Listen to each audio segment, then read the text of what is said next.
Alright, so nagbabalik tayo sa ating violin tips and tricks. And for today's video, let's talk about our elbow, especially our elbow height when we are bowing.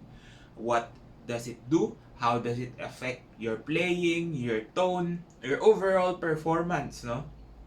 Especially kung nahihirapan tayo mag-string cross and all those problems that are caused by elbow movements and the height of your elbow when you're playing. Okay? So, the elbow part, no, when we talk about bowing, doesn't do much when it comes to strokes. Because your elbow should not affect your bow strokes, no? Kaya yung mga beginners, 'di ba? Karaniwan na nangyayari sa kanila is they do this. Pinapagalaw nila yung shoulders and yung elbow when they are bowing. Kaya nawawala yung pagka-straight. So, again, if we go back to isolating each part of our body for their specific purposes, the elbow does not actually move when you move your bow, diba? As much as possible, your elbow stays at the same position, especially on the strings that you are trying to play. So, sabi nga natin, your hand or your bow moves at, let's say, an x-axis, and your elbow, on the other hand, moves at the y-axis. So, it tells us where to put the bow hairs, kung saang string. But aside from that, it also gives us the amount of pressure or amount of torque needed for us to be able to have that friction on our bow strings, on our violin strings, you know? So, our elbow mainly is para siyang, if we want to use an analogy, think of, anong tawag dito? Yung record player. Okay, 'di ba? Meron yung parang stylus, no?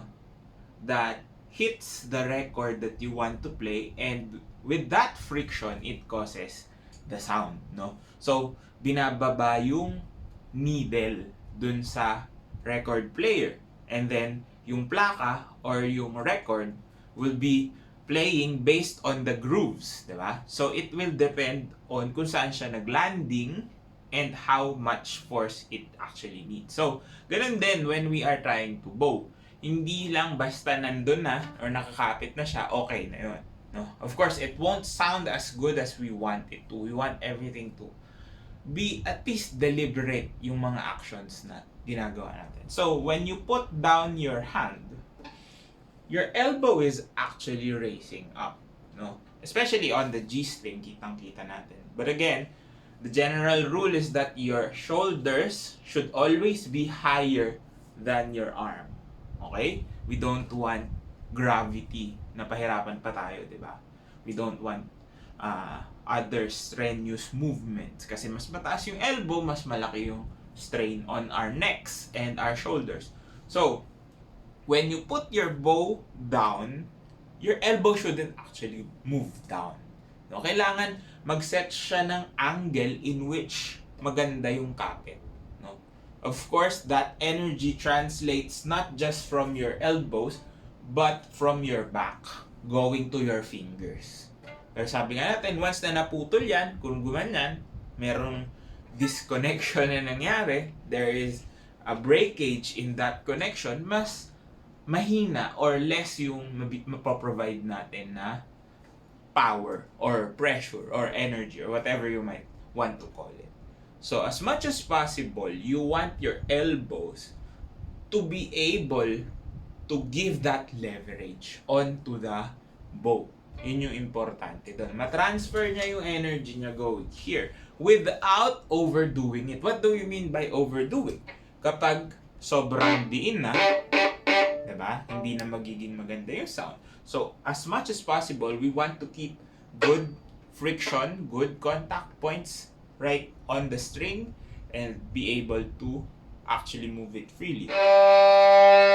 Okay? So, I'd like to think of our elbows that it is actually going to your left.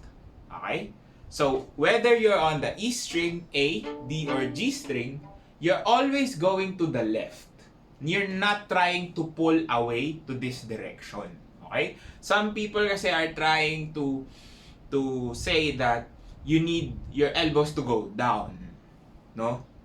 While that is true, you want to be able to push down.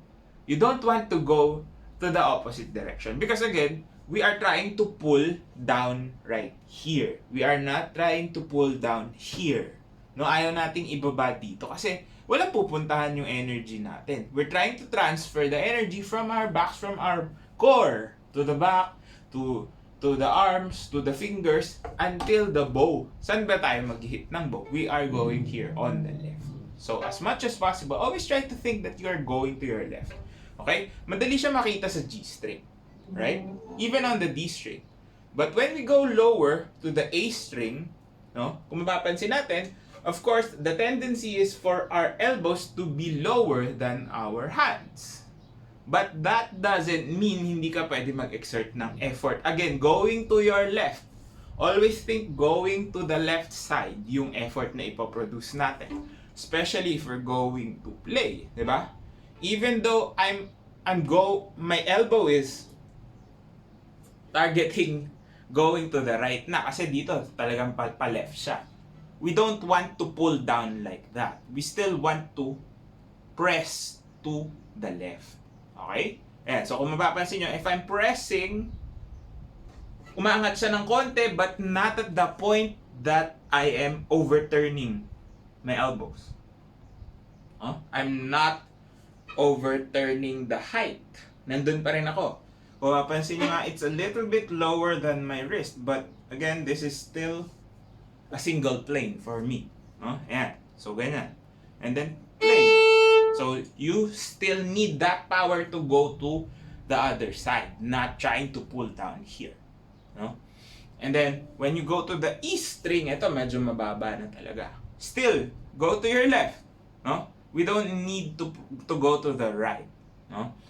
Because, again, the main goal of placing your bow on the string is to have that power, that pressure, the friction, torque, no, the energy to transfer from your body to the bow, to the strings. So yun yung last na ending niya. So if we take it and think of that relaxed position na papaganon, ano mangyayari sa tunog natin? It won't transfer enough. No, of course it will still sound, but you won't be able to reach your maximum force or maximum output when we are talking about pressure. So, sayang yung effort. May nasasayang na energy na hindi natin tina-transfer doon because we are thinking that we have to put this down. No? That's why I don't want you to think that you have to keep it close to your body as possible.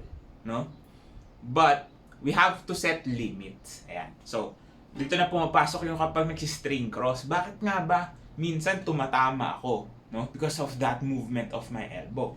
So, the thing about string crossing and pressure is that you don't need to be afraid of the other strings. Okay? So, you have to focus on one. So, again, go to your left. So, G string is the easiest. Kasi, as much as you want to go to your left, it's the only string you're gonna hit. Right? The danger is when we're trying to go to the right. Okay? And going into the middle strings, which is D and A.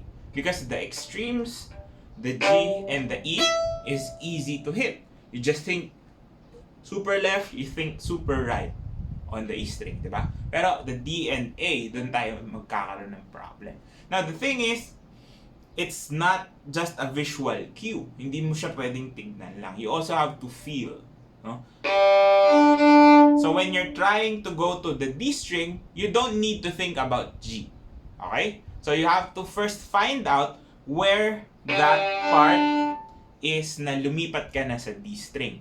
Because when you're at the D string, at this position, and you want to go to, we're from the G string going to D string, hindi mo na ulit siyang tatamaan because you're thinking to the right na. Okay? Still thinking to the right but trying to apply force on the left. So, meron ka na ulit limiter. Parang nililimit mo na yung sarili mo to go overboard. So, ito yung G string ko. And when I go to the D string, I don't want to touch back again my elbow to go too high. Okay? And now, you try to find where it transfers from D to A. And that small amount of movement, no? Konting-konti lang yun sa elbow height natin. That's why we have sort of this diagram. Ewan ko kung nakikita nyo yun or your teachers are showing it to you. Wherein, when you're on the G string, D, A, and E. Diba? So, pababa nga siya ng pababa. But there are small gaps in between. No? You just have to find the limit going up and the limit of going down. Kasi kapag sumobra na yung baba, lilipat na yan ng string. Okay? So, in order for you to be able to play on any string that you want, you have to find that limit. And it could really be useful kasi yung elbows natin will always be set up. As long as your elbows are not trying to do something na hindi nila dapat gawin. What is that? That is to move here. Diba? Again, your elbows should only move up and down. That's their main purpose. No? Sometimes, meron tayong makikita na mga ganon, but that is not their main purpose. No? You will see those techniques on more advanced bowings, no, na may konting nudge or whatever. Diba? But for the basic movement of your elbow is to just really gauge where your strings should go and be able to provide enough pressure. No, hindi tayo aasa sa daliri lang. Hindi tayo aasa sa kamay lang natin. The elbow is the main vehicle, let's say, for your energy to transfer from here to there. So, ayaw natin talaga na mababali yun. So, let's not use that part for other things that it's not intended to. Because again, we're gonna waste energy, we're gonna waste time, sayang yung effort na binibigay natin. So, you're using more energy for less results. Yun yung mangyayari. So, that is for your elbows. So, just make sure, paano ba natin magagawa yun? To practice it slowly, no? You have to find ample pressure. Hahanapin mo talaga yun, no? You could start soft and then try to move your elbows a little bit higher. Or start very, very scratchy, tapos pababa naman, no? Just so you could really find the best position for you. Because again, these things are not black and white. Hindi siya eksaktong ganito lang yung tama, ganito yung mali. You have to explore and find what works for you, because that what works for you might not work for others. Yeah. So you always need to tinker and practice, play around with it, and have fun with discovering this technique or this technique on using your elbows for better sound and better positioning of your string crosses. And sana may natutunan kayo sa video na to. If you did learn something new, drop a like, comment down below more content you'd like to see, and of course, subscribe to my YouTube channel. Follow me on all my socials. My course on Udemy is still available. Everything you need to know is down in the description box below. This has been Ryan Monakil for Violin Tips and Tricks, and I will see you on the next video.